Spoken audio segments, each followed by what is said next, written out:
아버지를 아버지라 부르지 못하고 형을 형이라 부르지 못하니 홍길동 하면 뭐 이 대사부터 딱 떠오르시죠? 네, 정말 유명한 대사죠. 곧 저희가 홍길동 전 오디오북을 들려드릴 텐데요. 그 전에 이 흥미진진한 고전 소설 속으로 저희랑 같이 살짝 먼저 들어가 보시죠. 좋습니다. 작품을 더 재밌게 즐기시려면 배경을 아는 게 중요하니까요. 네, 그래서 오늘은 그 배경 이야기랑 또 감상 포인트를 좀 짚어드릴까 해요. 네, 홍길동전은 조선시대를 배경으로 하잖아요. 주인공 홍길동, 아주 능력이 출중한데 그 서자, 그러니까 첩의 자식이라는 신분 때문에 좌절하는 인물이죠. 맞아요. 그 아버지를 아버지라 부르지 못한다는 말 자체가 당시 사회의 그 뭐랄까 억압적인 분위기 이걸 딱 보여주는 것 같아요. 그렇죠. 그게 바로 홍길동이 겪는 서름, 또 당시 사회의 모순을 압축적으로 보여주는 핵심 장치예요. 그래서 이게 그냥 영웅 이야기가 아니라 신분제, 특히 그 적서 차별이라는 불합리함에 대한 어떤 비판의 목소리가 담겨 있는 거잖아요. 네, 맞습니다. 홍길동이 활빈당 만들어서 탐관오리 혼내주고 나중엔 율도국이라는 이상사회까지 건설하잖아요. 율도국이요? 네, 이게 어쩌면 당시 사람들이 마음속으로 그렸을 법한 그런 사회 개혁의 열망, 뭐 그런 걸 보여주는 거죠. 와, 듣고 보니 정말 그러네요. 그런데 여기서 되게 흥미로운 질문이 하나 생긴다고요? 네, 바로 그래서 이 소설 누가 쓴 거냐 하는 문제죠. 이게 미스테리예요. 작가 문제. 저는 당연히 허균이라고 알고 있었는데 오랫동안 그렇게 알려져 왔어요. 조선 중기의 그 혁신적인 사상가, 허균. 우리나라 최초의 한글 소설을 썼다. 이렇게요. 이 시기에 특당집 기록도 있고 또 근대학자들이 그렇게 연구하기도 했고요. 근데 그게 확실하지 않다는 건가요? 네, 그 허균 작가설에 의문을 제기하는 목소리도 꽤 있어요. 예를 들면요? 어떤 점들 때문에요? 소설 속에 허균이 죽은 뒤에 활동했던 인물? 예를 들어 장길산 같은 도적이 나온다거나 아, 시대가 안 맞는군요. 네, 또 선해청 같은 관청도 허균 사후에나 좀 활발하게 운영됐거든요. 그런 점들이 좀 걸리죠. 허허, 그렇군요. 또 있나요? 그리고 지금 우리가 보는 홍길동전 판본들의 어떤 형식이나 문체를 보면요. 이게 허균 시대보다는 오히려 19세기 소설 양식에 더 가깝다는 분석도 있어요. 19세기요? 훨씬 뒤네요. 그렇죠. 그리고 가장 결정적인 건 허균이 직접 썼다는 명확한 증거, 그러니까 뭐 원본 같은 게 아직 없다는 거예요. 아, 원본이 없다? 네. 지금 우리가 읽는 판본들은 대부분 허균의 세상을 떠나고 한 200년, 그 이상 지난 시점의 것들이에요. 와, 그럼 진짜 작가가 허균이 아닐 수도 있고 만약 허균이 썼더라도 지금 버전이랑은 꽤 다를 수도 있겠네요. 바로 그 점입니다. 이 작가 논쟁 자체가 작품을 더 흥미롭게 만드는 것 같아요. 그러네요. 단순히 작가가 누구냐 이걸 넘어서 이 이야기를 우리가 어떻게 받아들여야 할지 그 해석에도 영향을 주겠는데요? 맞아요. 그게 중요해요. 만약 허균이 정말 작가라면 양반 지식인이 그 시대에 정말 파격적인 내용을 그것도 한글로 썼다는 거잖아요. 엄청난 의미죠, 그건. 그렇죠. 반대로 후대에 쓰였다면 어쩌면 민중사회에서 떠돌던 영웅 이야기가 모아진 걸 수도 있고요. 아니면 다른 의도를 가진 누군가가 각색했을 수도 있죠. 여러 가능성이 있군요. 네. 근데 작가가 누구든 간에 이 홍길동전이 당시 사회의 문제점을 날카롭게 지적했다는 사실은 변함이 없어요. 그렇다면 이제 곧 오디오북을 들으실 청취자분들이 어떤 점에 좀 더 귀 기울이면 좋을까요? 일단 작품이 쓰인 그 시대, 조선의 사회 분위기 있잖아요. 그 엄격했던 신분제도를 좀 염두에 두시면 좋아요. 맥락을 이해하는 거군요. 네. 그러면 홍길동의 행동 하나하나가 그냥 반항이 아니라 그 억압적인 현실에 대한 어떤 저항으로 읽힐 수 있거든요. 그렇겠네요. 또 홍길동이 의적이긴 한데 사실 도둑질도 하고 현대적인 시각으로 보면 좀 논란이 될 수도 있잖아요. 그렇죠. 아무래도. 그걸 그냥 옳다, 그르다 이렇게 딱 잘라 판단하기보다는 왜 홍길동은 이런 선택을 할 수밖에 없었을까 하고 한번 질문을 던져보면서 들어보시면 어떨까 싶어요. 더 깊이 있는 감상이 될 거예요. 그 시대 상황 속에서 인물을 이해하려는 노력이 필요하겠군요. 네.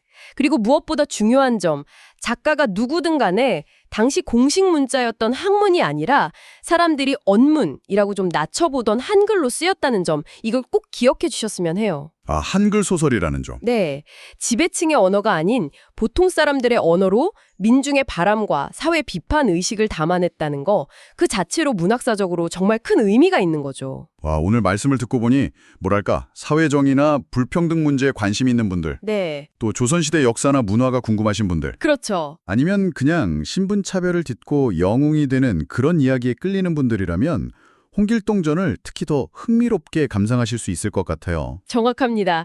작가가 누구인지 아직 미스테리로 남아있지만 그럼에도 홍길동전은 시대를 넘어서 우리에게 많은 질문을 던지고 있어요.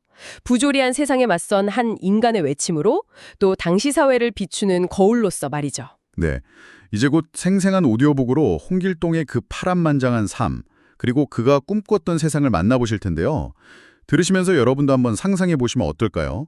만약 내가 홍길동이었다면 어떤 길을 걸었을까 하고요.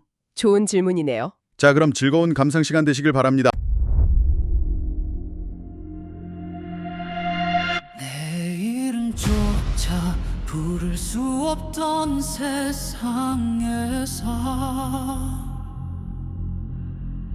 검은 외쳤지 불의를 베겠다.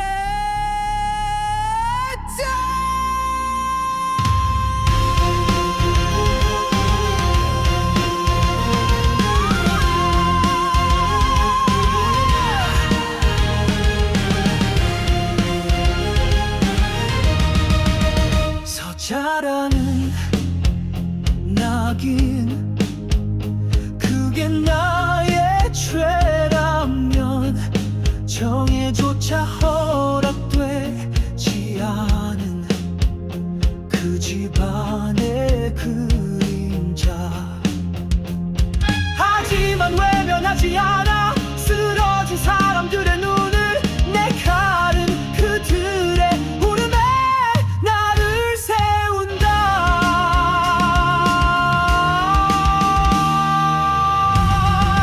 이름 없는 검이여 부정한 세상을 갈라라.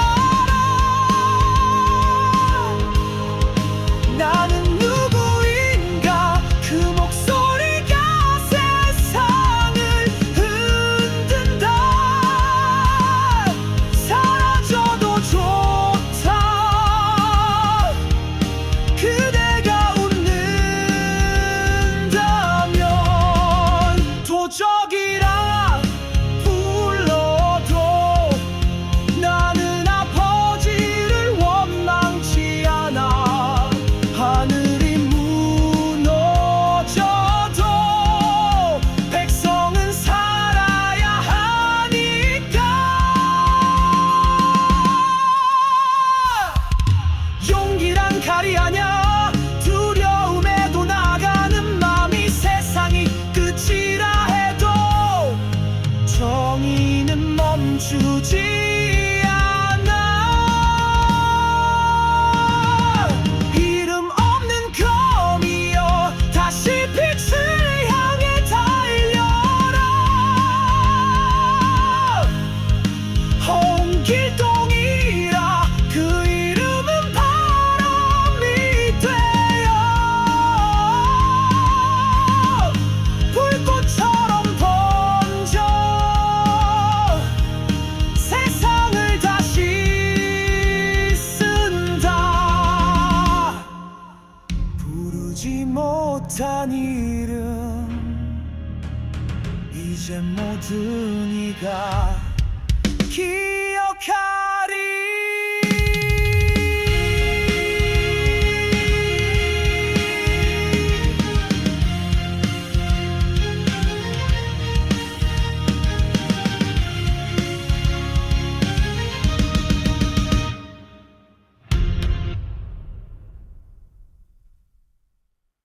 맨 조선시대, 지금으로 치면 1400년대쯤 대한민국 최고 엘리트 집안 홍씨 가문에 아주 핫한 인물이 살고 있었으니 그 이름은 두구두구 홍아무개. 이름은 중요하지 않음. 그는 어린 나이에 요즘 말로 사법고시 같은 과거에 냅다 합격. 승승장구해서 이조판서, 지금으로 치면 인사혁신처장 정도 되는 초고위직 공무원까지 찍었어. 인품, 능력, 충성심까지 완벽해서 아주 그냥 나라에서 알아주는 인물이었지. 홍판서에겐 두 아들이 있었는데 본처 유씨 부인이 낳은 인형이 그리고 몸종 춘섬에게서 태어난 길동이가 있었어. 사건은 여기서부터 시작돼. 길동이가 태어나기 전날 밤 홍판서가 아주 희한한 꿈을 꿨거든. 네. 갑자기 천둥 번개가 요란하게 치더니 푸른 용 한 마리가 코수염을 삐직 세우고 홍판서에게 달려드는 꿈. 꿈에서 깨자마자 홍판서는 쾌재를 불렀지. 오호라. 내가 드디어 용꿈을 꾸다니. 틀림없이 귀한 아들이 태어날 징조로다. 이 길로 홍판서는 부인 유씨에게 달려갔어. 여보, 오늘 밤 우리 뜨겁게 사랑을 나눠봅시다. 어머, 상공. 채통도 없으신가요? 첩은 그런 경박한 행동 따라줄 수 없어요. 유씨 부인은 매몰차게 손을 뿌리치고 날아버렸어. 요즘 기준으로 보면 오늘따라 야근 같은 킹기였을까? 어쨌든 엄청 민망해진 홍판서는 씩씩거리면서 밖으로 나왔지. 아, 진짜. 융통성 없는 여자 같으니. 그때 마침 시녀 춘섬이가 차를 들고 왔어. 분위기를 틈타 홍판서는 춘섬이를 데리고 옆방으로 직행. 그날 밤 일을 했지. 춘섬이는 18살이었는데 한 번 몸을 허락한 후로는 오직 홍판서만 바라봤어. 홍판서는 그런 춘섬이를 예뻐해서 첩으로 삼았지. 여고 춘섬이는 임신했고 10달 뒤 옥동자 홍길동을 낳았어. 딱 봐도 영웅호걸의 기상이 느껴지는 아이였지. 홍판서는 기쁘면서도 씁쓸했어. 정실 부인에게서 태어나지 못한 아들이라 마음이 아팠거든.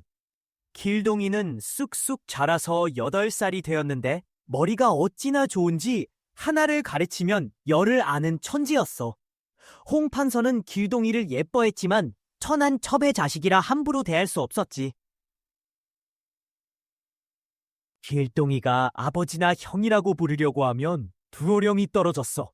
10살이 넘도록 아버지, 형이라 부르지도 못하고 종들에게까지 무시당하는 현실에 길동이는 너무나 괴로웠어. 아, 진짜 대장부로 태어났으면 공자, 맹자처럼 훌륭한 사람이 되거나 아니면 칼싸움이라도 배워서 장군이 되어 이름을 날려야 하는 거 아니겠어? 그런데 나는 왜 이렇게 지질하게 살아야 하는 거야? 아버지를 아버지라 부르지도 못하고 형을 형이라 부르지도 못하니 내 속이 얼마나 썩어 문드러지는지 아무도 모를 거야. 그렇게 한탄하면서 길동이는 뜰에서 칼싸움 연습을 시작했어. 마치 무협 드라마 주인공처럼 말이야. 달밤에 웬일인지 홍판서도 뜰에 나와 있었어. 그러다가 길동이가 칼을 휘두르는 모습을 발견하고 물었지. 너는 무슨 재미로 밤늦도록 잠도 안 자고 그러고 있느냐? 아버님, 달빛이 너무 좋아서 잠시 감상하고 있었습니다. 세상 모든 것 중에 사람이 가장 귀하다고 배웠는데 저는 귀한 존재가 아니니 사람이 아니라 짐승이나 다름없습니다. 홍판서는 길동이의 속마음을 눈치챘지만 모르는 척 물었어.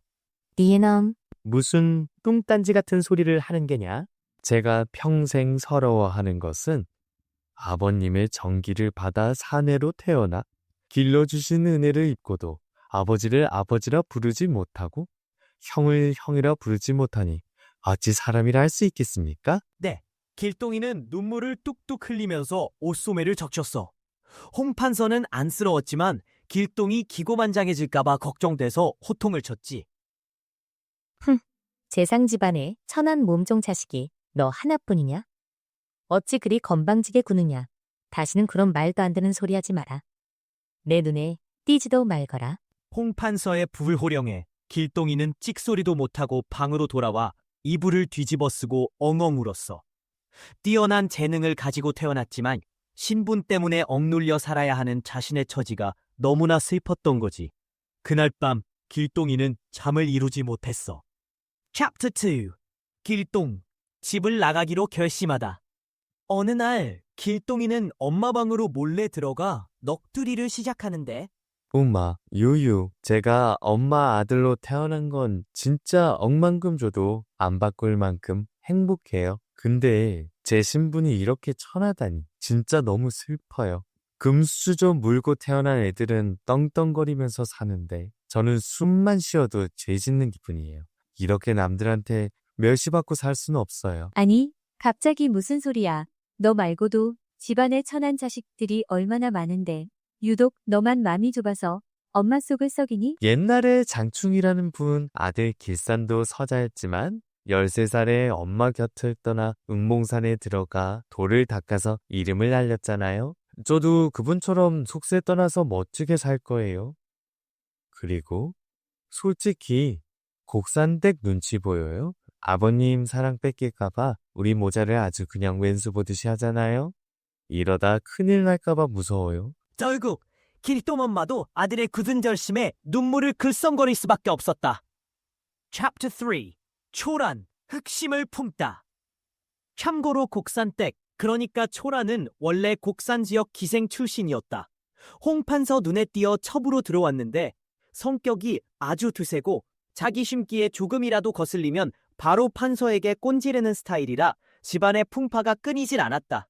게다가 결정적으로 아들이 없었던 초라는 판서가 길동이만 예뻐하는 게 눈에 가시였다. 그래서 길동이를 어떻게든 없애려고 호시탐탐 기회를 노리고 있었다. 어느 날 초라는 드디어 흉계를 꾸미기 시작하는데 무당 아줌마, 내가 편하게 살려면 길동이를 없애는 수밖에 없어. 내 소원만 들어주면 사례는 아주 후하게 쳐줄게. 걱정 마세요, 마님. 흥인문 밖에 용한 관상쟁이가 있는데 그 사람 불러서 상황을 잘 읊어주고 한상쟁이가 한상님 홀려가지고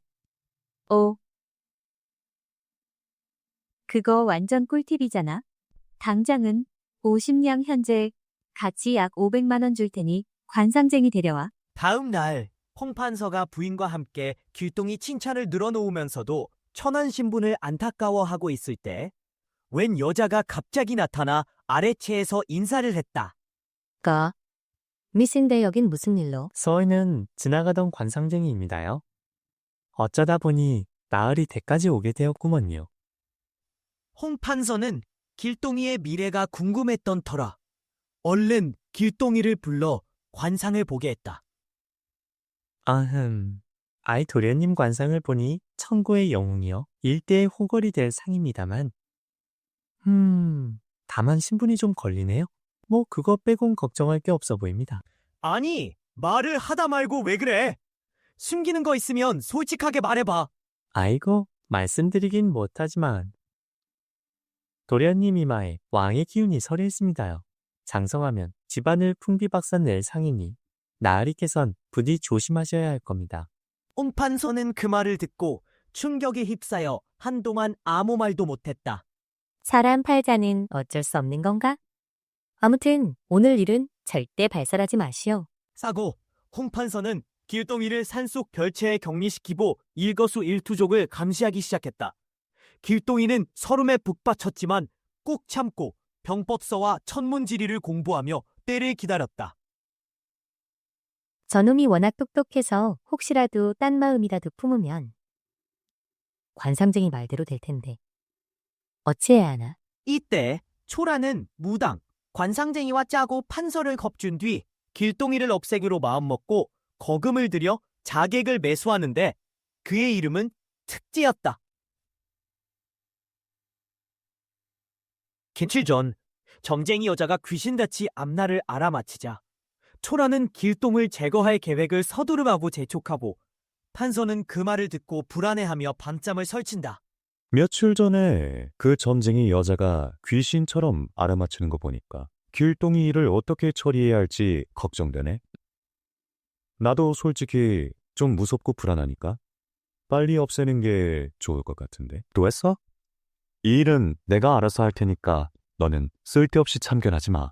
네, 판서는 짜증을 냈지만 마음은 불안해서 잠을 이루지 못하고 병까지 났다. 부인과 좌랑 인형은 크게 걱정하며 어쩔 줄 몰라 했고 초라는 옆에서 간호하며 기회를 엿보고 있었다. 상공, 병환이 깊어지신 건 다 길동 때문이에요. 제 생각에는 길동을 없애면 상공의 병도 나으시고 가문도 지킬 수 있을 텐데 왜 그걸 생각하지 않으시는 거예요? 아무리 그래도 그렇지. 천윤이 얼마나 중요한데. 차마 그런 짓을 어떻게 하겠어. 제가 듣자 하니 특제라는 킬러가 있는데 밑에 사람 죽이는 걸 완전 껌씹듯이 한다더라고요. 한 5천만 원 질러주고 밤에 몰래 들어가서 해치우라고 하면 상공께서 아셔도 어쩔 수 없을 거예요. 부인. 차마 할 짓은 아니지만 첫째는 나라를 위한 일이고 둘째는 상공을 위한 일이며 셋째는 홍씨 가문을 보존하기 위한 일이니까 네 생각대로 하렴. 야호. 그럼 바로 특제 불러서 자세히 얘기해주고 오늘 밤에 바로 실행하라고 해야지. 초라는 신이 나서 특제를 불러 상황을 설명하고 오늘 밤에 일을 처리하라고 지시했다. 한편 길동은 억울한 마음에 잠시도 마음을 놓을 수 없었지만 아버지의 엄한 명령 때문에 어쩔 수 없이 밤마다 잠을 설쳤다. 그날 밤 길동은 촛불을 켜놓고 주역을 읽고 있었는데 갑자기 까마귀가 3번이나 울고 왔다. 저 녀석들은 원래 밤에 안 우는데 왜 울고 가지? 뭔가 안 좋은 일이 생기려. 길동은 불안한 마음에 주역의 팔괘로 점을 쳐봤고 결과에 크게 놀라 책상을 밀치고 둔갑술로 몸을 숨긴 채 주변을 살폈다. 네. 밤 11시쯤 되자 킬러 특제가 칼을 들고 들어왔다. 와, 길동은 재빨리 몸을 숨기고 주문을 외웠다. 그러자 갑자기 음산한 바람이 불면서 집은 온데간데 없이 사라지고 눈앞에는 첩첩산중의 기이한 풍경이 펼쳐졌다. 으아, 여긴 어디야? 특제는 길동의 엄청난 능력에 놀라 칼을 감추고 도망치려 했지만 갑자기 길이 끊기고 깎아지른 절벽이 나타나 오도 가도 못하게 되었다. 사반을 헤매던 특제는 피리 소리를 듣고 정신을 차렸다. 한 소년이 나귀를 타고 오며 피리 불기를 멈추고 특제를 노려보았다. 네 남, 왜 나를 죽이려 하는 거냐? 죄 없는 사람을 해치면 천벌을 받을 줄 알아라. 길동이 주문을 외우자 갑자기 검은 구름이 몰려오며 폭우가 쏟아지고 모래바람이 휘몰아쳤다. 네가 아무리 날고 기어봤자 나를 이길 수 있을 것 같으냐? 특제가 칼을 들고 달려들자 길동은 분노를 참지 못하고 요술로 특제의 칼을 빼앗아 들었다. 내 놈은 돈에 눈이 멀어 사람 죽이기를 즐기는 악당이니 죽여서 후환을 없애야겠다. 길동이 칼을 휘두르자 특제의 머리가 방 한가운데 떨어졌다. 길동은 분노를 사기지 못하고 그날 밤 바로 점쟁이 여자를 잡아와 특제의 시체가 있는 방에 던져 넣었다. 네가 나랑 무슨 원한이 있다고 초란이랑 자고 나를 죽이려 했느냐? 길동이 칼을 휘두르자 점쟁이 여자는 끔찍한 모습으로 죽어갔다. 두 사람을 죽이고 하늘을 올려다보니 은하수는 서쪽으로 기울고 달빛은 희미해져 길동의 마음은 더욱 울적해졌다. 초란까지 죽여버릴까? 초란을 죽여 복수하고 싶었지만 아버지가 아끼는 여인이란 생각에 칼을 던지고 도망치기로 결심했다.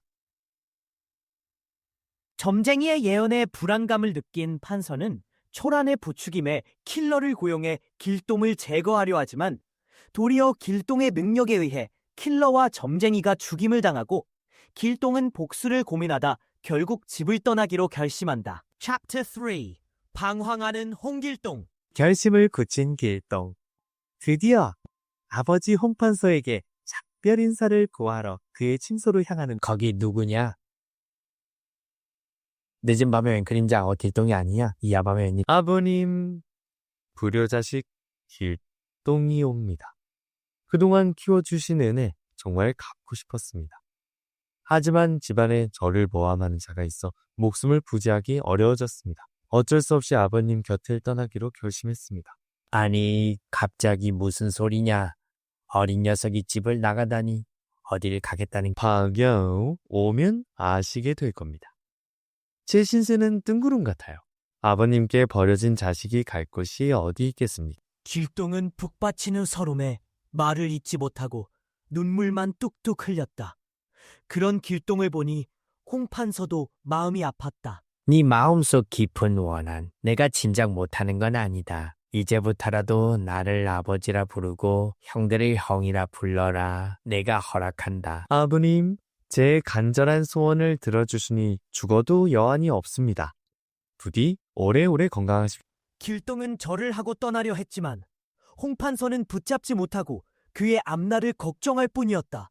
아무니 이제 저는 어머니 곁을 떠나려 합니다. 언젠가 다시 뵐 날이 올 겁니다. 그때까지 부디 건강하세요. 어디에 가려는 것이냐? 한 집에서 살면서도 늘 그리웠는데 이제 정처 없이 떠나보내고 어찌 잊을 수 있겠느냐? 부디 무탈하게 돌아오너라. 네. 길동은 춘섬의 손을 잡고 흐느끼는 그녀를 뒤로 한 채 집을 나섰다. 첩첩산중 앞날에 알 수 없는 길을 향해 걷는 그녀 모습은 처량하기 그지없었다. 챕터 4 음모의 그늘. 네, 한편 킬러 특제가 돌아오지 않자 초라는 불안감을 느꼈다. 무슨 일이 생긴 건 아닐까? 특제는 왜 이렇게 연락이 안 돼? 무슨 일 생긴 거 아니야? 당장 알아봐. 큰일 났습니다, 마님. 홍길동은 어디론가 사라지고 특제와 점쟁이는 시체로 발견됐답니다. 뭐라고? 어서 부인께 알려. 뭐? 길동이가 없어지고 특제와 관상쟁이가 죽었다고? 당장 좌랑을 불러. 무인은 좌랑을 불러 이 사실을 알리고 홍판서에게도 이 사실을 알렸다. 배 모아서 슬피 작별 인사를 하기에 이상하다 했더니 결국 이런 일이 벌어졌고 사실 초란이 그동안 길동을 해치려 했던 모든 일들을 말씀드립니다. 초란 당장 내쫓아. 그리고 시체는 아무도 모르게 지워버려. 집안 사람들 입단속도 철저히 하고. 챕터 5 홍길동 도적당의 수영이 되다. 한편 가족들과 생이별한 길동은 정처 없이 떠돌아다니다가 경치 좋은 곳에 다다랐다. 길을 따라 들어가니 큰 바위 밑에 굳게 닫힌 돌문이 보였다. 조심스럽게 문을 열고 안으로 들어가 보니 눈앞에 펼쳐진 것은 넓은 평원과 수백 채의 집. 그곳은 다름 아닌 도적들의 소굴이었다. 너는 누구냐? 어쩌다 이곳까지 들어온 게냐? 우리는 영웅들을 모으고 있지만 아직 우두머리가 없다. 네가 힘 좀 쓴다면 저 돌을 한번 들어보시지. 나는 홍판서의 서자 홍길동이다. 선대받는 서름에 집을 나와 떠돌던 중 우연히 이곳에 들어왔다. 장부가 저 정도 돌덩이 드는 걸 두려워하겠느냐? 제공은 천근 약 600kg이나 되는 돌을 번쩍 들어 올려 수십 걸음을 걸어간 후 힘껏 내던졌다. 과연 장사라다. 우리 중에 저 돌을 들 수 있는 자는 없었는데 심지 런이 우리를 도왔다. 도적들은 길동을 윗자리에 앉히고 술을 권하며 맹세를 맺었다. 이렇게 홍길동은 도적들의 우두머리가 되었다. 모두 함께 기뻐하며 밤새도록 잔치를 벌였다. 새로운 챕터 활빈당의 탄생. 홍길동은 도적들을 이끌면서 실력 있는 조련사처럼 무예를 가르치고 군기를 확립했다. 마치 태릉 선수촌 도적 버전이랄까? 두목, 저희가 예전부터 합천 해인사에 눈독을 들였는데 털어볼까요? 거기가 완전 금고래요. 한탕 크게 땡길 수 있다던데요. 출동 준비는 내가 알아서 할 테니 너희는 내 지시만 따르면 된다. 길동은 마치 007 제임스 본드처럼 변장하고 정보를 캐러 절로 향했다. 나는 서울에서 온 홍판서 아들인데 여기서 공부 좀 하려고 내일 쌀 20가마 약 800만 원 상당을 보낼 테니 맛있는 밥 좀 부탁하네. 같이 먹자고. 스님들은 갑자기 굴러들어온 떡고물에 신나서 환호성을 질렀다. 길동은 절 안을 꼼꼼히 살피며 작전 계획을 세웠다. 내일 내가 이렇게 저렇게 할 테니 너희들은 알아서 척척해라. 알겠지? 드디어 작전 D-Day. 길동은 두 아들을 이끌고 해인사로 향했다. 스님들은 쌀 때문에 정신이 팔려 넋놓고 길동을 맞이했다. 내가 보낸 쌀 혹시 부족했어? 아이고 넉넉합니다. 덕분에 저희 모두 배불리 먹었습니다요. 길동은 마치 회식 자리처럼 스님들에게 술을 권하며 분위기를 띄웠다. 그러다 갑자기 밥에 든 모래를 와그작 씹었다. 아니 음식이 왜 이렇게 더럽소? 혹시 나를 무시하는 거요? 길동의 부하들은 기다렸다는 듯이 스님들을 포박했다. 순식간에 절은 아수라장으로 개냈다. 우와, 신난다. 털자, 털어. 절에 있던 알바생이 이 광경을 보고 관청에 신고했고 합촌 현감은 군대를 보냈다. 하지만 길동은 이미 페이크 택시를 준비해뒀다. 거기 스님, 도둑들이 북쪽으로 튀었소. 빨리 잡으시오. 관군은 가짜 정보에 속아 북쪽으로 달려갔고 길동은 남쪽 큰 길로 유유히 도망쳤다. 아지트에 도착하니 부하들이 이미 전리품을 쌓아놓고 기다리고 있었다. 이 정도 두뇌 플레이는 해줘야 리더 자격이 있는 거 아니겠어? 이후 길동은 스스로를 활빈당이라 칭하며 탐관오리들의 재물을 빼앗아 가난한 백성을 도왔다. 백성들은 활빈당을 영웅으로 숭배했다. 이번에는 함경감사다. 백성들의 피땀 눈물을 빼서 착복하는 악질 중에 악질이지. 너희들은 내가 시키는 대로만. 부디 길동은 D-Day를 정하고 부하들과 함께 함경감사에게 비교세 선사할 계획을 세웠다. 우선 남문 밖에 불을 찔러 혼란을 틈타. 창고를 털어 곡식과 무기를 챙겨 북문으로 튄다. 완벽하지? 계획대로 실행. 함경 전체가 멘붕에 빠졌다. 감사는 뒷북치며 도둑 잡기에 혈안이 되었지만 이니 때는 늦었다. 다음 날 북문에는 활빈당 투목 홍길동의 이름이 떡하니 붙어 있었다. 마치 범인은 이 안에 있다 라고 광고하는 꼴이었다. 홍길동은 도적들을 훈련시켜 활빈당을 조직하고 해인사 습격과 함경감사 터리를 성공적으로 수행하며 백성들의 영웅으로 떠오른다. 마치 조선시대판 로빈후드처럼 말이다. 챕터 3 어벤져스 길동과 팔도 어택. 한켠 우리의 조선 로빈후드 홍길동은 훔친 쌀이 혹시나 택배 도중에 걸릴까봐 순간이동의 분신술까지 써가며 아주 조심스럽게 아지트로 복귀했답니다. 거의 새벽 해 뜨기 직전이었죠. 얘들아, 큰일 났어. 우리가 해인사에서 문화재 털이한 거랑 함경도 감사님 비상금 털어온 것 때문에 완전 유명해졌잖아? 내 이름 석자를 가명 게시판에 딱 붙여놨다니까. 이러다 공개수배 떨어지는 건 시간 문제라고. 홍길동은 부하들을 소집해서 긴급 대책회의를 열었습니다. 마치 회사의 CEO가 위기 상황에 대처하듯 말이죠. 하지만 걱정 마. 나 홍길동의 본캐 실력을 보여줄 때가 왔어. 그러더니 갑자기 주문을 외우면서 무려 7명의 분신을 만들어냅니다. 이건 뭐 어벤져스급인데요? 요리가 홍길동이다. 진짜 홍길동을 포함해서 8명의 홍길동이 동시에 나타나니 누가 진짜인지 아무도 구별할 수 없었습니다. 홍길동들은 각각 수백 명의 부하들을 이끌고 전국 팔도로 흩어졌습니다. 마치 아이돌 그룹이 유닛 활동을 시작한 것처럼요. 이 어벤져스 길동들은 가는 곳마다 날씨 조작 능력으로 비를 내리게 하거나 바람을 불게 하는 등 신통한 능력을 선보였습니다. 그리고 각 고을 창고에 있던 쌀들을 하룻밤 사이에 싹쓸이해 갔죠. 심지어 지방에서 세금으로 걷어 서울로 보내는 진상 물품까지 모조리 털어버렸습니다. 이건 뭐 거의 국세청을 털어버린 수준이죠.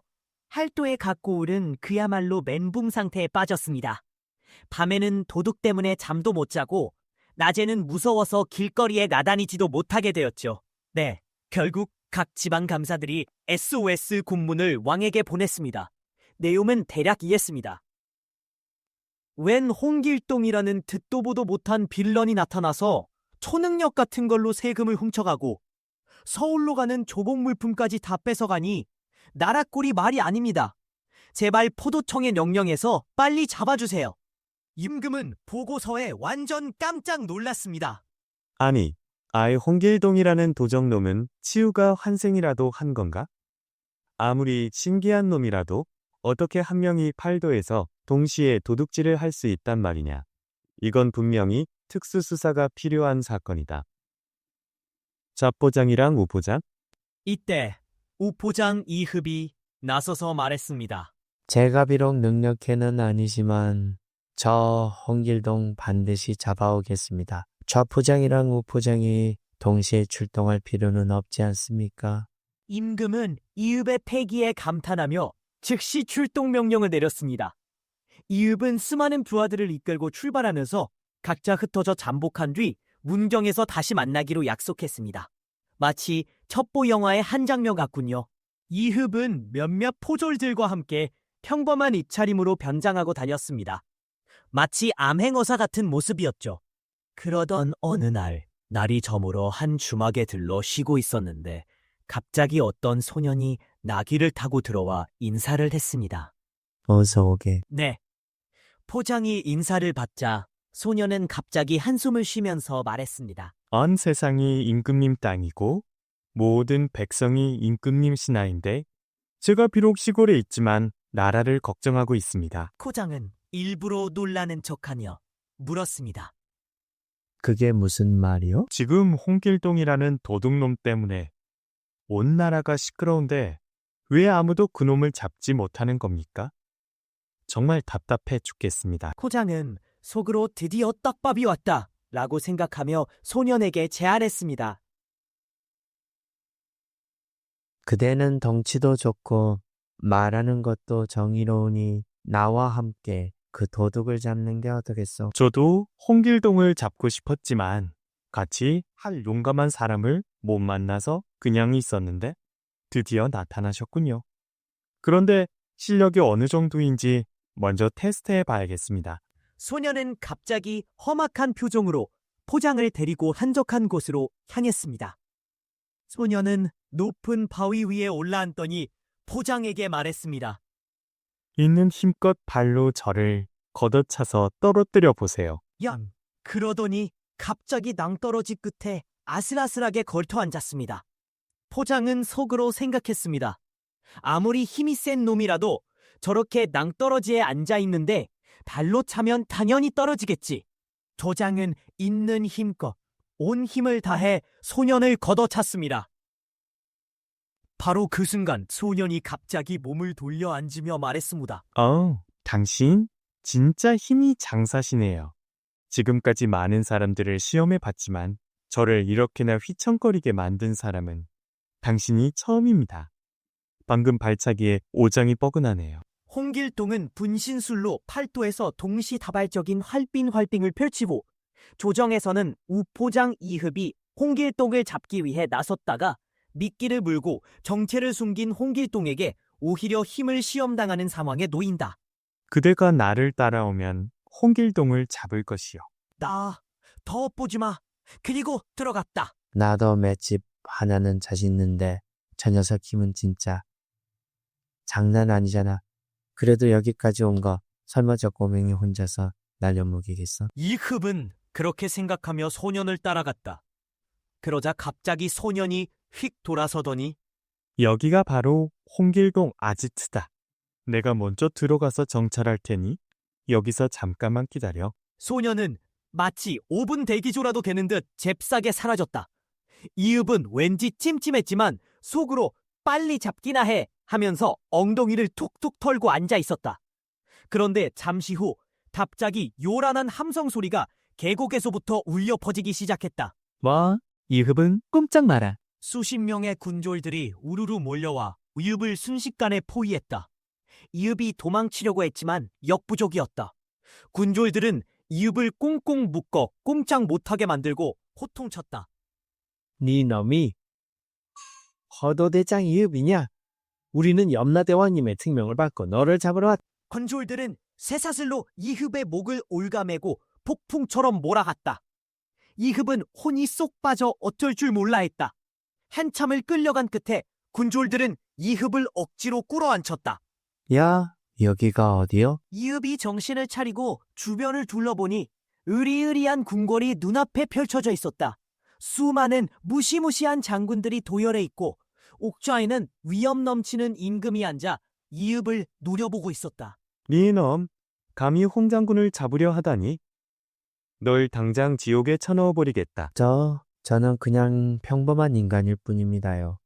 아무 죄도 없이 잡혀왔으니 부디 살려주십시오. 남아감이 옥좌에 앉아있던 임금이 갑자기 웃음을 터뜨리며 말했다.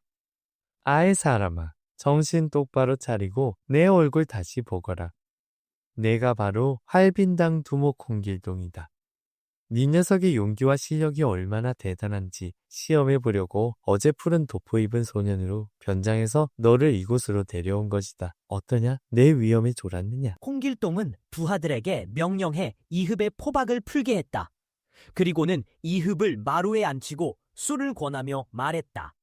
쓸데없이 헛고생하지 말고 어서 돌아가라. 하지만 내가 홍길동이라는 사실을 발설하면 너라면 네 녀석은 못할 것이다. 홍길동은 다시 술을 따라 이흡에게 권하고 부하들에게 명령해 그를 내보내게 했다. 이흡은 얼떨떨한 표정으로 중얼거렸다.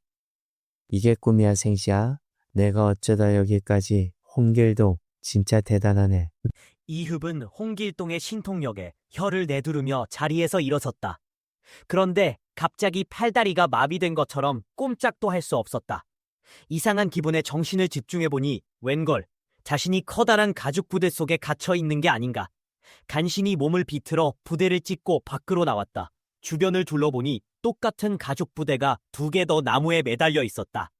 부대를 찢어 확인해보니 그 안에는 자신과 함께 왔던 부하들이 들어있었다. 이게 대체 어떻게 된 일이요? 분명히 문경에서 만나기로 했는데 어쩌다 이런 곳에. 예, 부하들은 어리둥절해하며 주변을 둘러봤다. 그들이 있는 곳은 엉뚱하게도 서울의 북악산이었다. 이읍과 부하들은 어이없는 표정으로 물었다. 도대체 너희들은 어쩌다 여기에 온 거냐? 저희는 그냥 주막에서 자고 있었을 뿐인데 갑자기 거센 바람에 휩쓸려 이곳까지 오게 되었습니다. 이번 일은 너무나 황당하니 절대로 다른 사람에게 발설하지 마라. 홍길동의 능력은 인간의 힘으로 어찌할 수 있는 것이 아니다. 지금 돌아가면 분명히 책임을 묻겠지. 일단 몇 달만 더 시간을 벌다가 돌아가도록 하자. 예, 그렇게 말하고 이흡은 북악산을 내려왔다. 한편 조정에서는 임금이 팔도에 홍길동을 체포하라는 공문을 내렸지만 홍길동의 신출귀몰한 능력은 끝이 없었다. 그는 서울의 한복판에서 수레를 타고 활보하기도 하고 각 고을의 도착 날짜를 미리 예고하는 공문을 보낸 뒤 가마를 타고 유유히 나타나기도 했다. 심지어는 어사로 변장해 탐관 오리들을 처단하고 임시어사 홍길동이라는 이름으로 임금에게 보고서를 올리기까지 했다. 상황이 이렇게 되자 임금은 더욱 분노했다. 저놈이 팔도를 휘젓고 다니며 이 난리를 치는데 아무도 잡지 못하다니. 도대체 어찌해야 한단 말이냐. 임금은 삼정승과 육판서를 불러 모아 대책을 논의했다. 그때 팔도에서 홍길동이 일으킨 사건들을 보고하는 공문이 연이어 도착했다. 임금은 공문들을 하나씩 읽어보며 깊은 시름에 잠겼다. 저놈은 아무래도 사람이 아닌 귀신인 듯하오. 대신들 중에 누가 저 놈의 정체를 짐작할 만한 자가 있겠소? 그러자 한 신하가 나서서 아뢰었다. 무포장 이흡은 홍길동을 잡으려다 오히려 홍길동에게 속아 시험당하고 서울 북악산에 버려지는 망신을 당한다. 한편 홍길동은 분신술과 변장술로 팔도를 누비며 탐관오리를 처단하고 임금에게 보고서를 올리는 등 더욱 대담한 활빈 활동을 펼쳐 임금을 분노하게 만든다. 드디어 임금님의 귀에 홍길동의 정체가 밝혀지는데 그 정보는 꽤나 구체적이었어. 홍길동은 전 이조 간석 홍암흑의 어르신의 저자이고 홍인영 나리의 동생입니다. 자를 당장 잡아다가 조사하면 모든 게 확실해질 겁니다. 뭐? 그런 중요한 정보를 왜 이제야 말하는 게냐? 임금님은 즉시 체포 명령을 내리셨어. 홍 아버지는 바로 의금부 구치소에 갇히고 홍인영은 임금님 앞에서 긴급 체포되었지. 홍인영, 네 동생 홍길동이 나라를 뒤흔드는 도적인데 어찌 보고만 있었느냐? 당장 잡아오지 않으면 니놈 부자의 목숨은 없을 줄 알아라. 나라에 더 큰 문제가 생기기 전에 어서 잡아와. 항공합니다, 전하. 죄아홉 녀석이 워낙 천해서 몇 년 전에 사람을 죽이고 도망간 후로는 생사조차 알 수 없습니다요.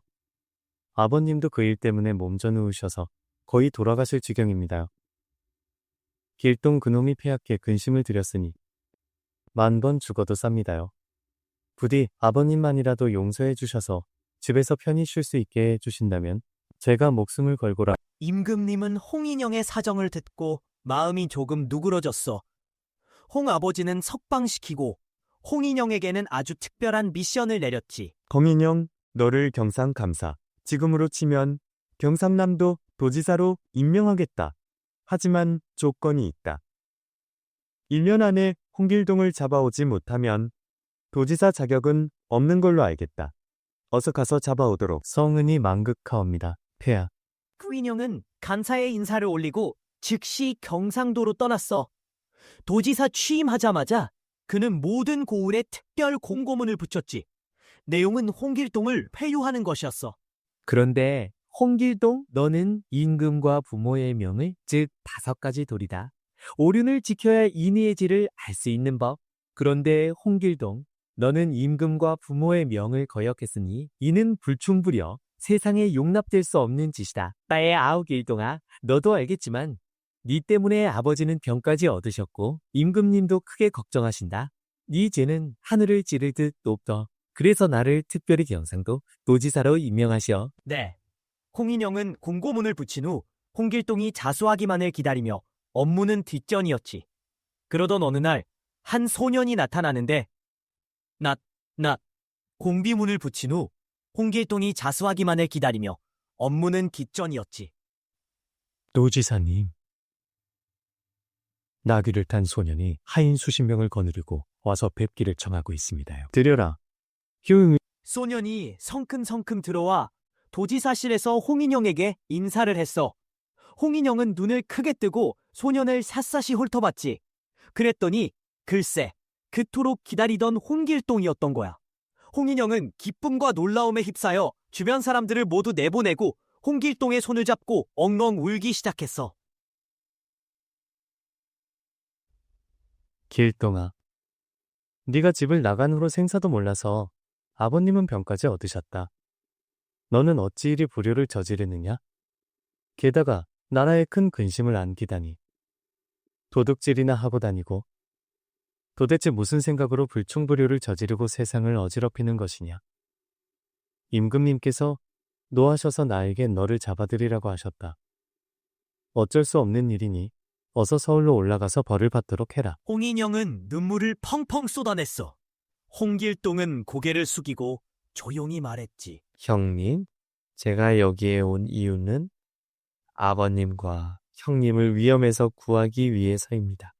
다른 뜻은 없습니다. 형님께서 예전에 저를 서자라고 차별하지 않으시고. 홍길동은 말을 마치고 더 이상 아무 말도 하지 않았어. 홍인영은 슬픔과 안타까움에 휩싸여 보고서를 작성했어. 그리고 홍길동에게 칼을 채우고 수갑과 족쇄를 채워서 죄인 호송 차량에 태웠지. 홍길동의 정체가 밝혀져 아버지는 콩밥을 먹게 생겼고 형 홍인영은 홍길동을 잡아오는 조건으로 억대 연봉의 경상도지사 자리를 꿰찼지만 홍길동이 스스로 나타나 형을 안심시키고 경찰에 자수했다. 건장한 특전사 출신 교도관 10여 명을 뽑아 완전 무장시켜 홍길동을 호송하게 하고 밤낮 풀악셀로 밟아 서울로 압송했다. 전국 팔도 백성들은 유튜브에서나 보던 홍길동 실물을 영접하기 위해 고속도로 톨게이트에 모여 실물 깡패라며 감탄했다. 네, 전국에서 내가 진짜 홍길동이다 주장하는 사람들이 속출하여 마치 나는 자연인이다 촬영장처럼 북적였다. 나라 전체가 홍길동 때문에 혼란에 빠졌다. 대체 이게 뭔 X 같은 상황이야. 당장 전국 팔도 감사들 다 불러 모아. 임금은 빡쳐서 신하들을 소집하고 직접 죄인 신문에 나섰는데 웬걸 8명의 홍길동이 나타나 서로 자기가 진짜라고 싸우는 막장 드라마 같은 상황이 벌어졌다. 아니, XXX. 내가 진짜 홍길동이라고. 야. 진짜 홍길동이야. 증거 있어? 누가 진짜인지 완전 미궁속으로. 임금은 당황해서 홍길동 아버지 홍 회장님을 긴급 호출했다. 홍 회장, 자식 알아보는 건 아버지밖에 없어. 저 녀석들 중에 진짜 네 아들 찾아내시오. 아이고 피야 황송하옵니다. 제 망나니 아들 길동이는 왼발 엄지발가락 옆에 팥할 만한 점이 있사옵니다. 홍 회장은 8 홍길동들에게 호통을 쳤다. 마치 전국 노래자랑 마지막 무대 같았다. 아, 놈들, 네 놈들. 임금님 앞에서 뻔뻔하게 사기를 쳐.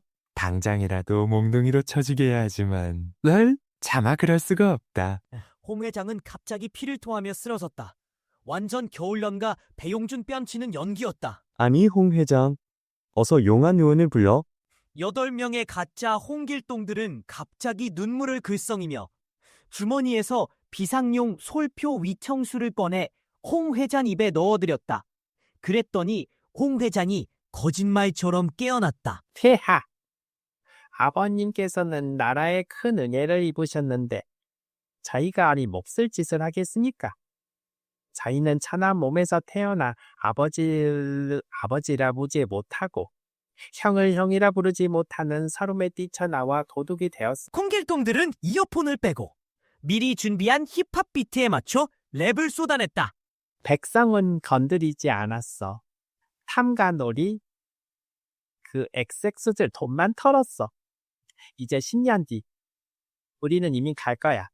큰 임금아 소배령 좀. 말이 끝나기 무섭게 8명의 홍길동들은 펑 소리와 함께 싸구려 마네킹 인형으로 변해 쓰러졌다. 마술쇼를 방불케 하는 광경에 임금은 경악했다. 뭐? 이런 X 같은 경우가 다 있어? 임금은 빡쳐서 전국의 홍길동 체포령을 다시 내렸다. 한편 진짜 홍길동은 유유자적하게 전국을 돌아다니며 낙서를 했다. 어느 날 한양 힙스터들의 성지 홍대 담벼락에 이런 그래피티가 떡하니 붙어 있었다. 아무리 X라 해도 날 못 잡을걸? 병조판서 시켜주면? 자, 임금은 힙질이 같은 홍길동의 도발에 신하들을 소집해서 긴급회의를 소집했다. 자, 저 듣보잡 도둑놈한테 벼슬을 내리는 건 좀 국제적으로 쪽팔립니다.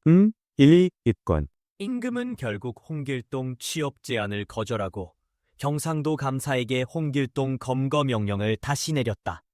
인턴 자리도 안 내주다니 너무한 거 아니오? 아이고 나 죽었어. 어쩌란 말이냐. 그때 헬기 소리가 요란하게 들리더니 진짜 홍길동이 뿅 하고 나타나 경상감사에게 큰절을 했다. 형님, 이제 걱정 마세요. 순순히 잡혀갈 테니까. 아이 철없는 동생아. 나라를 온통 시끄럽게 만들더니 내가 널 얼마나 걱정했는데 그래도 착하게 자수한다니 기특하구나. 정상감사는 감동의 눈물을 흘리며 홍길동의 왼쪽 발을 확인했다. 역시 점이 있었다. 경상감사는 냅다 홍길동을 포박하고 죄수 호송차에 태워 서울로 보냈다.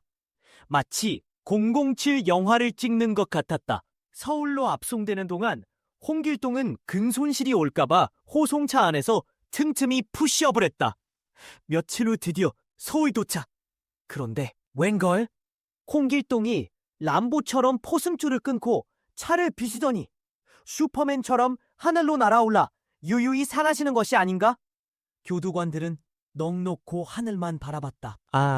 아니, 저건 또 뭔 X소리야? 세상에 이런 X 같은 일이. 폐하.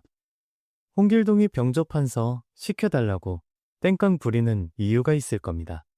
소원 들어주면 조용히 취업해서 나라에 충성할지도 모르지 않습니까? 홍길동 때문에 온 나라가 들썩였잖아. 임금님은 이제 거의 반포기 상태로 홍길동에게 병조판서 자리를 줘버리기로 결심했어. 마치 에라 모르겠다 하고 로또를 긁는 심정이랄까? 좋다. 홍길동에게 즉시 병조판서를 제수하고 온 사방에 홍길동 이제 우리 편이라고 광고해. 임금님은 마치 이제 홍길동은 우리 회사 VIP 고객님이라고 동네방네 소문내는 것처럼 온 나라에 홍길동 임명 소식을 쫙 뿌렸어. 그런데 바로 그때 홍길동이 벤츠 S클래스는 아니고 덩그러니 놓인 수레에 엄청 폼나게 앉아서 나타난 거야. 마치 나 홍길동 이제부터 너희들 위해 군림하겠다 하는 포스를 풍기면서 말이지. 이제 홍판서 임금님께 감사 인사드리러 갑니다. 병조 하급 관리들은 뭐야 저 뻔뻔함은? 하면서도 어쩔 수 없이 홍길동을 모시고 궁궐로 들어갔지. 마치 인턴 주제에 회장님 포스로 등장했네 하는 표정이었을 거야. 네, 한편 궁궐 안에서는 홍길동을 제거할 은밀한 계획이 세워지고 있었어. 마치 드라마에서 악당들이 주인공 함정에 빠뜨리려고 작전 짜는 것처럼 말이야. 홍길동이 감사 인사하고 나갈 때 도끼랑 칼 등 특수부대원들을 매복시켜서 한 번에 처리하자. 나이, 홍길동은 이런 음모를 꿈에도 모른 채 임금님께 마지막 인사를 드리러 나섰어. 제가 큰 죄를 지었음에도 은혜를 입어 평생의 한을 풀고 떠나게 되었습니다. 전하께서는 부디 만수무강하십시오. 늦자마자 홍길동이 갑자기 뿅 하고 하늘로 솟아오르더니 구름 속으로 사라져 버린 거야. 마치 나는 이제 자유다 외치면서 하늘로 승천하는 CG 장면 같았지. 홍길동의 저 신기한 능력은 정말이지 전무후무하도다. 이제 조선을 떠난다고 했으니 더 이상 골치 아픈 일은 없겠지. 수상하긴 하지만 일단 대장부다운 호탕함이 있으니 걱정 없을 것이다. 임금님은 그제서야 안심하며 전국에 특사령을 내렸어. 이제 홍길동 잡지 마. 괜히 건드렸다가 우리만 손해. 이런 분위기였지. 네, 홍길동은 자기 부하들에게 돌아와서 작전 지시를 내렸어. 내가 잠깐 볼일 보고 올 테니 너희들은 꼼짝 말고 여기서 기다려라. 그리고 홍길동은 슝 하고 날아서 남경으로 향했어. 마치 해외여행 가는 기분으로 말이지. 그러다가 율도국이라는 곳을 발견했는데 산 좁고 물 맑고 사람 살기 딱 좋은 곳이었지. 남경 구경도 하고 제도라는 섬도 돌아다니면서 여기서 한번 살아볼까? 고민하던 홍길동은 오봉산이라는 곳에 완전히 꽂혀버렸어. 둘레가 700미나 되고 기름진 논밭이 끝없이 펼쳐진 곳이었으니 마치 여기서 농사 지으면서 마음 편히 살면 딱이겠다 싶었던 거지. 그래, 결심했어. 나는 이제 조선은 쿨하게 있고 여기서 은둔하면서 큰 뜻을 펼쳐보자. 홍길동은 다시 부하들에게 돌아와서 새로운 미션을 줬어. 너희들은 아무 날 아무 시에 양천강변으로 가서 배를 엄청 많이 만들어라. 그리고 몇 월 며칠에 한강에서 내가 가져올 쌀 1,000석을 기다려. 약속 어기면 알지. 한편 홍길동이 사라지자 홍판서 어르신은 맘 편히 병상에서 꿀잠을 주무셨고 임금님도 홍길동 걱정 없이 편안한 나날을 보냈어. 그러던 어느 날 9월 보름 밝은 달밤에 임금님이 후원을 거닐고 있었는데 갑자기 맑은 바람이 불면서 하늘에서 피리 소리가 들려오더니 웬 소년이 임금님 앞에 나타난 거야. 아니, 선동이 어찌 인간 세상에 내려왔으며 무슨 일로 왔느냐? 전 병쪽 판서 홍길동입니다. 아니, 네가 한밤중에 여긴 어쩐 일이냐? 제가 전하를 모시고 싶었지만 천한 종의 자식으로 태어나 문관 벼슬길도 막히고 무관 벼슬길도 막혀 있었습니다. 그래서 세상을 떠돌아다니면서 폐를 끼치고 죄를 지었던 것입니다. 하지만 이는 전하께서 알아주시길 바라는 마음에서였습니다.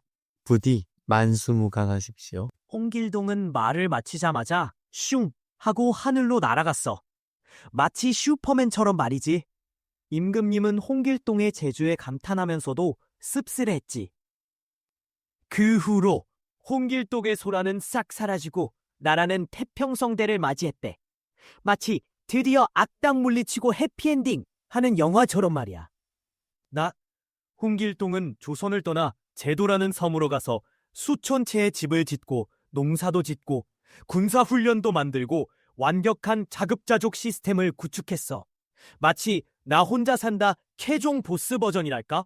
그러던 어느 날 홍길동이 화살촉의 발을 독약을 구하러 망탕산에 갔다가 낙천이라는 마을에 도착했는데 거기서 또 다른 사건이 벌어지기 시작했어. 낙천에는 백룡이라는 부자가 살고 있었는데 딸 하나를 엄청 아끼면서 키우고 있었대. 그런데 어느 날 갑자기 광풍이 불면서 딸이 흔적도 없이 사라져버린 거야. 마치 납치 사건 발생을 알리는 드라마 시작 장면처럼 말이지. 백룡 부부는 딸을 찾기 위해 전 재산을 털어서 사방팔방으로 수소문했지만 딸의 행방은 모연하기만 했어. 홍길동은 병조 판서 자리에 오르지만 임금에게 작별 인사를 하고 홀연히 사라져. 그러던 중 망탕산에서 독약을 구하려다 낙촌마을에서 딸이 실종된 백룡 부부의 사건에 휘말리게 된다. 딸을 잃은 백룡 부부는 너무나 슬픈 나머지 마을 사람들에게 이렇게 소문을 내기 시작했다. 제발 누구라도 우리 딸만 찾아주시오. 사례로 전 재산의 절반을 드리겠소. 게다가 딸을 찾아주시는 분을 사위로 맞이하겠소. 네, 홍길동은 그 말을 듣고 안타까운 마음이 들었지만 당장 해줄 수 있는 일이 없었다. 그는 망탕산으로 향했고 약초를 캐며 산속 깊이 들어갔다. 해가 뉘엿뉘엿 질 무렵 갑자기 사람의 목소리와 함께 밝은 불빛이 보였다. 심한 낌새를 느낀 홍길동이 조심스럽게 불빛을 따라가 보니 놀랍게도 사람이 아닌 요산한 짐승들이 웅성거리고 있었다. 그들은 바로 울동이라는 오래 묵어 변신술에 능한 요괴들이었다. 홍길동은 몸을 숨기고 활을 꺼내 가장 우두머리처럼 보이는 괴수를 향해 80일을 당겼다. 화살은 정확히 괴수의 심장을 꿰뚫었고 괴수들은 기명을 지르며 사방으로 흩어졌다. 혼잣말. 좋아. 찾아볼까? 홍길동은 나무 아래에서 밤을 지새우고 다음날 아침 다시 약초를 찾아 나섰다. 그런데 갑자기 괴물 몇 마리가 나타나 홍길동을 가로막으며 물었다. 거기 누구냐? 넌 대체 나는 의술에 능통한 사람이라 귀한 약초를 찾아 산에 왔어. 그대들을 만나게 되다니 오히려 잘된 일이오. 뭐라고? 네가 명이라고?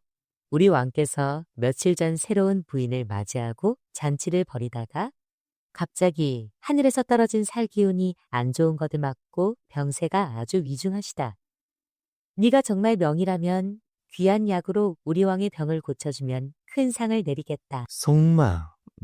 어젯밤에 천사를 맞았다는 놈이 바로 이놈이로군. 조소 왕을 뵙게 해주시오. 샘물은 홍길동을 데리고 요괴소굴로 안내했다. 으리으리한 대궐 안에는 흉측한 괴물이 침대에 누워 신음하고 있었다. 괴물은 홍길동을 보자 힘겹게 몸을 일으키며 말했다. 내가 갑자기 천사를 맞아 이렇게 위독하게 되었어. 아이들의 말을 듣고 그대를 불렀으니 이는 하늘이 나를 살리려는 뜻이겠지. 부디 그대의 의술을 아낌없이 발휘해 나를 살려주시오. 환자분의 쾌유를 빌겠습니다. 먼저 몸 안의 나쁜 기운을 다스리는 약을 쓰고 그 다음에 몸 밖을 치료하는 약을 쓰는 것이 어떻겠습니까? 좋소. 어서 그렇게 해주시오.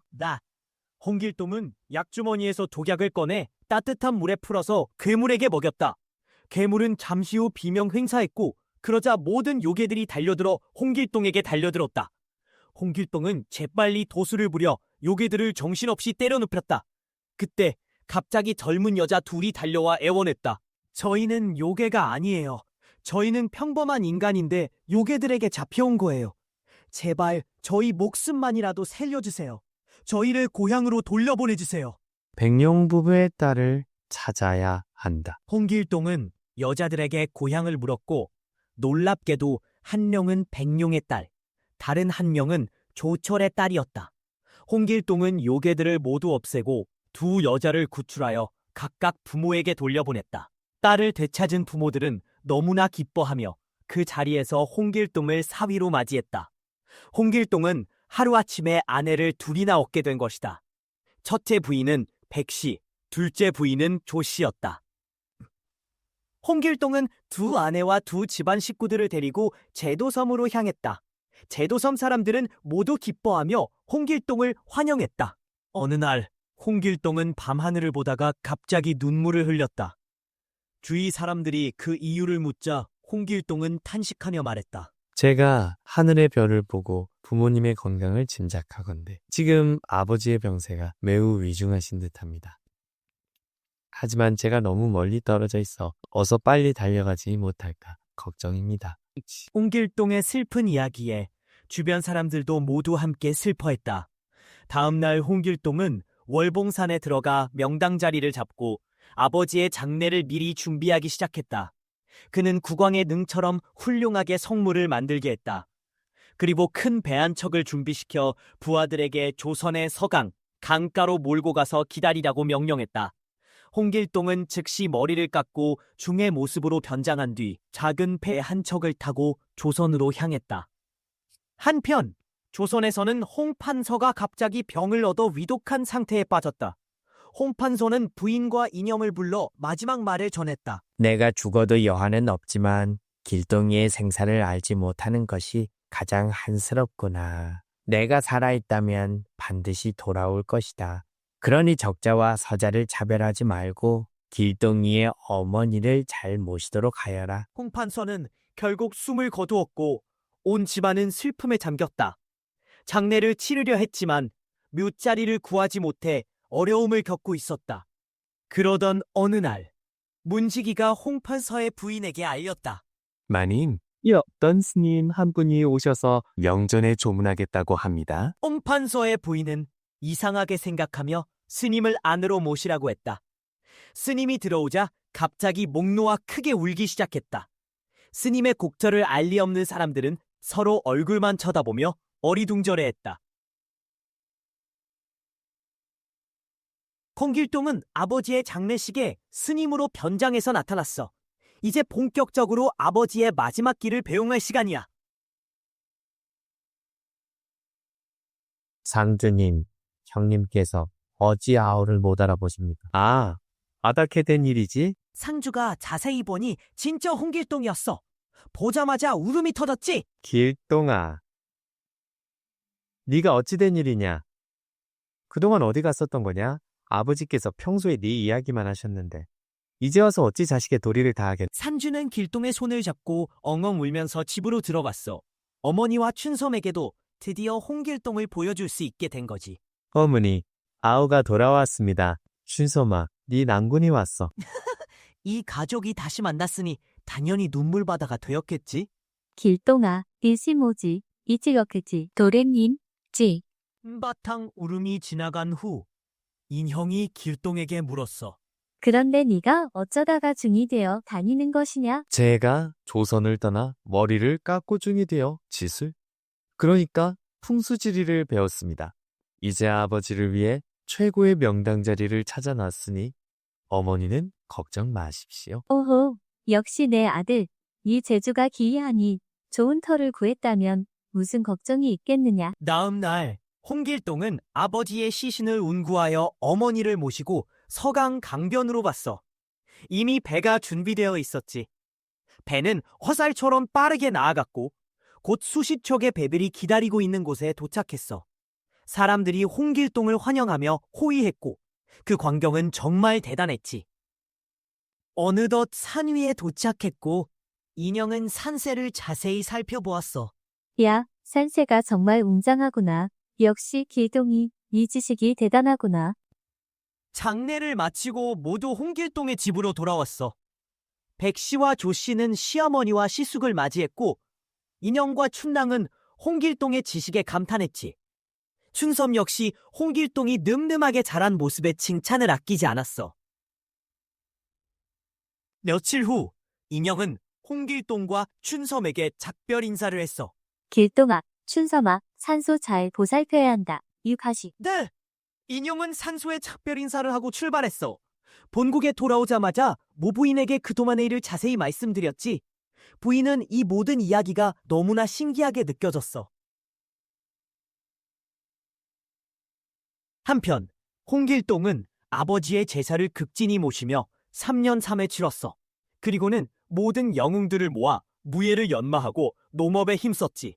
병사들은 훈련이 잘 되었고 양식도 풍족해졌어. 남쪽에는 율도국이라는 나라가 있었는데 기름진 평야가 수천리나 펼쳐진 살기 좋은 곳이었어. 홍길동은 늘 율도국을 마음에 품고 있었지. 여러분, 이제 율도국을 칠 때가 왔습니다. 모두 최선을 다해 주십시오. 드디어 홍길동이 율도국 정벌을 선포했어. 곧바로 진군을 시작했지. 네, 홍길동은 스스로 선봉장이 되고 마숙을副군장으로 삼아 훈련된 병사 5만 명을 향했어. 율도국 태수 김현충은 갑작스러운 군사의 등장에 깜짝 놀라 왕에게 보고하는 한편 군사들을 이끌고 맞서 싸우러 나왔지. 예! 홍길동은 김현충과 싸워 단 한 번의 접전 끝에 를 메고 철봉을 지키게 하고 대군을 이끌고 보성을 향해 진격하며 벽서를 율도국에 보냈어. 격서의 내용은 이러했어. 의병장 홍길동은 율도왕에게 글을 보낸다. 대저 임금은 한 사람의 임금이 아니라 천하 사람의 임금이다. 내 하늘의 명을 받아 병사를 일으켜 먼저 철봉을 파하고 물밀듯이 들어오고 있으니 왕은 싸우고자 하거든 싸우고 그렇지 않으면 일찍 항복하여 살기를 도모하라. 율도왕은 격서를 다 읽고 나서 소리쳤어. 우리나라는 철봉만 믿고 있었는데 이제 이렇으니 어찌 대항하랴. 결국 율도왕은 모든 신하들을 거느리고 항복했어. 홍길동은 도성에 들어가 백성들을 안심시키고 왕위에 올렸어. 그리고 전 율도왕을 의령군으로 봉했지. 마숙과 채철을 각각 좌의정과 우의정으로 삼고 나머지 장수들에게도 벼슬을 내리니 조정에 가득 찬 신하들이 만세를 외치며 축하했어. 홍길동이 나라를 다스린 지 3년. 산에는 도적이 없고 길에는 떨어진 물건을 주워 가지지 않으니 그야말로 태평성대가 이루어졌어. 홍길동은 백령호 불렀어. 내가 조선성상께 표문을 올리려 하니 경은 수고를 아끼지 마시오. 그 후 홍길동은 표문과 편지를 홍씨 집안으로 보냈어. 백령이 조선에 도착하여 먼저 표문을 올리니 임금이 표문을 보고 크게 칭찬했지. 홍길동은 진실로 기이한 인재로다. 임금은 홍인영을 위로 사신으로 삼아 유서를 내렸어. 이제 홍길동의 이야기는 조선 조정에도 알려지게 된 거야. 맴빗세리네. 지바싸, 맴빗싸, 맴빗싸, 맴빗싸, 맴빗싸. Chapter 6. 작별 그리고 영원. 이제 어머니를 모시고 율도국으로 돌아가야겠어. 어머니도 편안히 지내실 수 있도록 최선을 다해야지.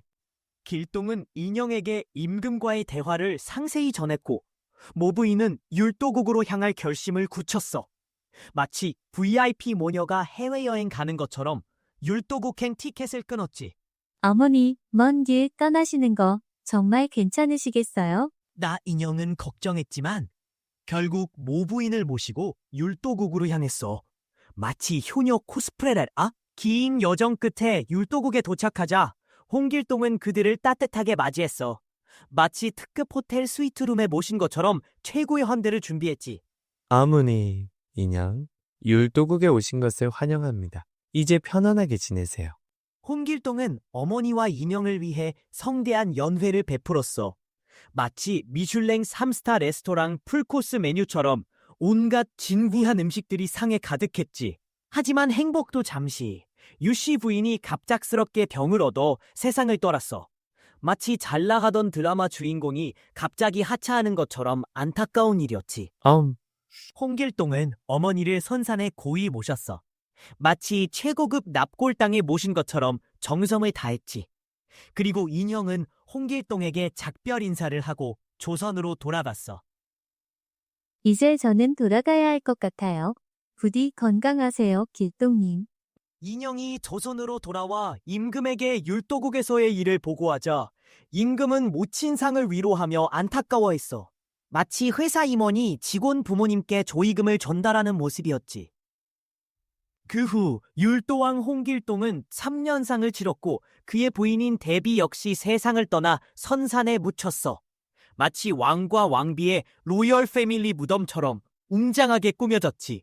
홍길동은 세 아들과 두 딸을 두었는데 장남 현을 세자로 책봉하고 나머지 자녀들은 모두 군으로 봉했어. 마치 재벌 회장이 후계자를 정하고 자녀들에게 주식을 나눠주는 모습과 비슷하네. 현아, 너는 이제 율도국을 이끌어갈 세자가 될 것이다. 백성들을 잘 보살피고 나라를 융성하게 만들어야 한다. 홍길동은 율도국을 다스린 지 30년 만에 병으로 세상을 떠났어. 향년 72세였지. 마치 성공한 CEO가 은퇴 후 평화로운 삶을 마감하는 것처럼 그의 인생은 마침표를 찍었어. 왕비 역시 남편의 뒤를 따라 세상을 떠났고 홍길동과 함께 선산에 안장되었어. 그리고 세자 현이 왕위를 이어받아 율도국은 대대로 평화로운 시대를 이어갔다고 해. 마치 왕좌의 게임 다음 시즌처럼 새로운 이야기가 시작된 거지.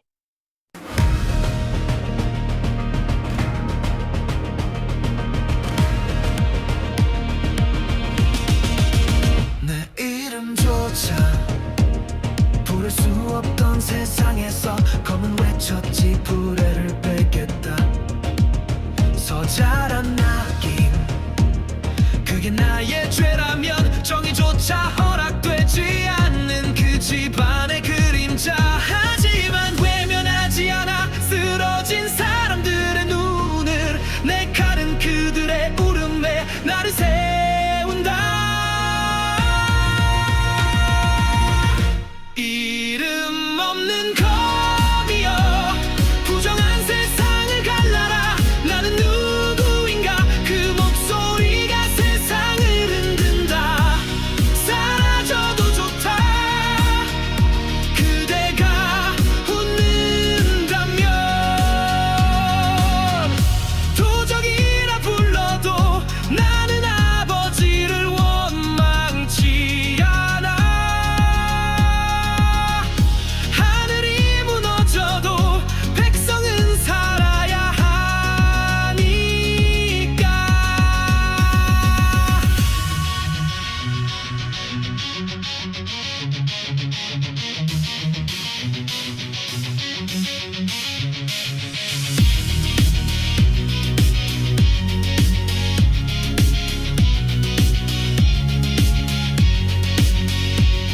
용기란 칼이 아냐 두려움에도 나아가는 마음. 이 세상이 끝이라 해도 정인 멈추지 않아. 이름 없는 검이여 다시 빛을 향해 달려라. 홍길동이라 그 이름은 바람이 되어 불꽃처럼 번져 세상을 다시 쓴다. 부르지 못한 이름 이젠 모든 네가 기억하리.